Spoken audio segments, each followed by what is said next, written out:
অহংকার বিভিন্ন জিনিসে প্রকাশ পায়। তার মধ্যে আজকাল সোশ্যাল মিডিয়ার যুগে বলছি, আজকাল ভালো ভালো খাবার, দামি দামি কেক, হ্যাঁ দামি দামি খাবার আর সাজিয়ে তারপরে ছবি করে দিল ফেসবুকে ছেড়ে। হ্যাঁ ভালো ভালো খাবার আছে, গরিবরা ডাল ভাত পায় না, ওই কুরবানির গোস্ত ছাড়া সারা বছর কোনোদিন গোস্ত খেতে পায় না, ইলিশ মাছ জীবন খেতে পারে না, দামি দামি কেক নাম শুনেছে শুধু, কেক ছুঁয়েও দেখা নসিব হয়নি, আর আপনি একবারে ছেড়ে দিয়েছেন সোশ্যাল মিডিয়াতে। এগুলো অহংকার না? ওলামার এই বিষয়গুলো উল্লেখ করেছেন।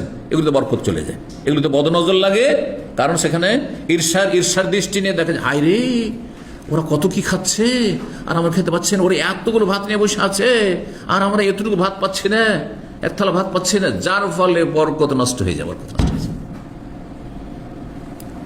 সাবধান সাবধান। এই জন্য খাওয়া দাওয়ার ছবি, আমি এই ক্ষেত্রে এত সোচ্চার, কিছু কিছু বিষয়ে আমি খুব সোচ্চার। একবার আল হাসার দিকে এইদিকে একটা বক্তব্য ছিল, বক্তব্য বসছে আর কিছু লোকেরা এসে আরে সেলফি তো নিচ্ছে এইসব ফালতু কাজ করছে, কিন্তু তার মধ্যে খাওয়া দাওয়া করছি বসে, আর সেখানে ওই ছবি করা শুরু করেছে। আর বলছে কেন ছবি করলেন? আর ও ছাড়বে, ফেসবুকে ছাড়বে। এই জন্য দেখেন অনেক শাইখদের ওরা একটু সোচ্চার না থাকায় আর সজাগ না থাকে, খাওয়া দাওয়া করছে প্লেট নিয়ে আর দিল ফেসবুকে ছেড়ে, কিন্তু আমার আলহামদুলিল্লাহ আজ পর্যন্ত নেই।